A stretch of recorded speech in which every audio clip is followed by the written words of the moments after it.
Something that's been on my mind a lot lately is opportunity cost. I still remember learning about the concept way back when I was in college at James Madison College at Michigan State University. The way I understand it is simple. The cost of doing one thing is that you can't do something else with that same exact time or resource.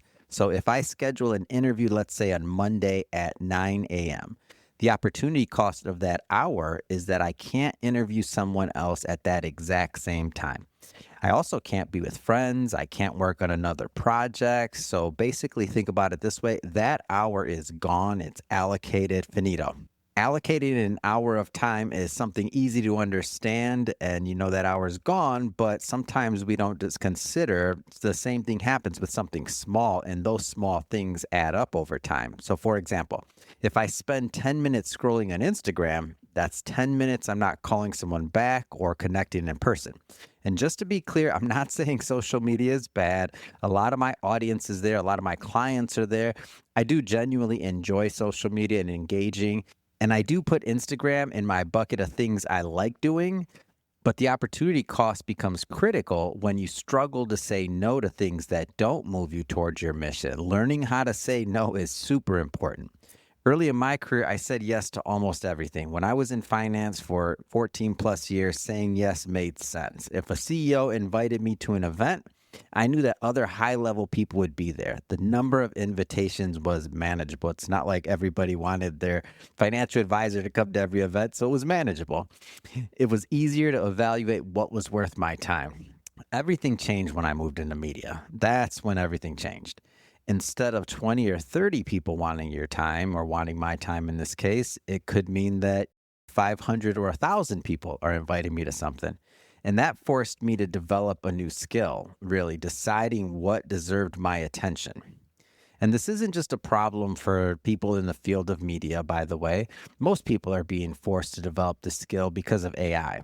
Let me walk you through it. Let me walk you through what I'm seeing. So let me take you back in time. And for the young people listening to this that weren't there when email just was coming about, think back in the early days of email.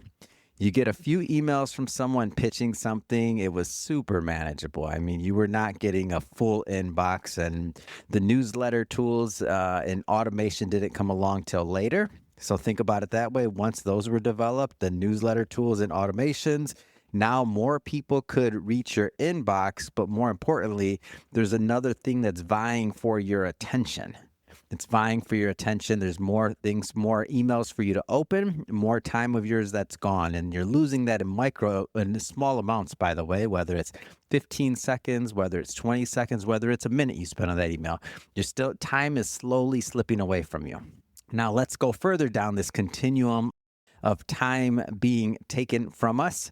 And then social media arrived. Now even more people are competing for your attention and your time, whether it's the endless scroll of something like Instagram, or whether it's you being bombarded with ads or new content, new attention seeking things from you. It's tough. It's tough, especially as content gets better and it gets more entertaining. I'm guilty. How many times have I clicked on something and I'm watching and I'm like, why am I watching this right now? There goes 15 seconds I'm never going to get back in my life. Let's take it further down this progress continuum, which is also slowly taking our time from us, and let's add in AI. Email outreach becomes more personalized, it's better written, it's more targeted. This means and also the volume's increasing all at the same time, so you're more likely to spend time on email and read email.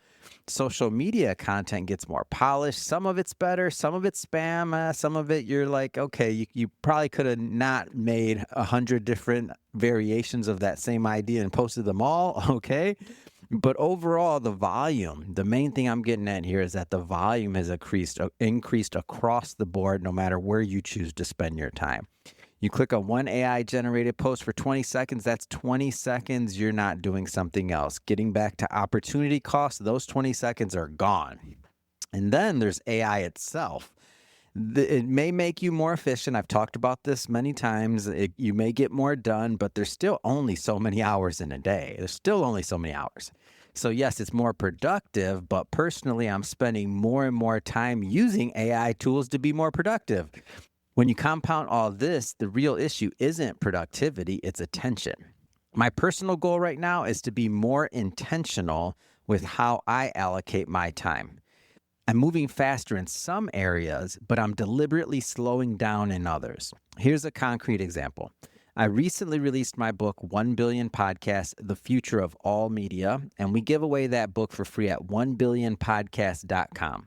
On that same page, people can purchase a paperback directly from us. Now, if I'm talking about from a purely efficiency standpoint, this does not make sense at all.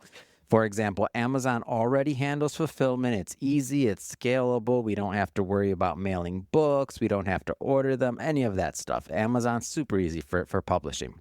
But when somebody buys a book directly from us, I sign it, I write a personal note, we ship it in-house. All of this takes time, and it's a different type of process.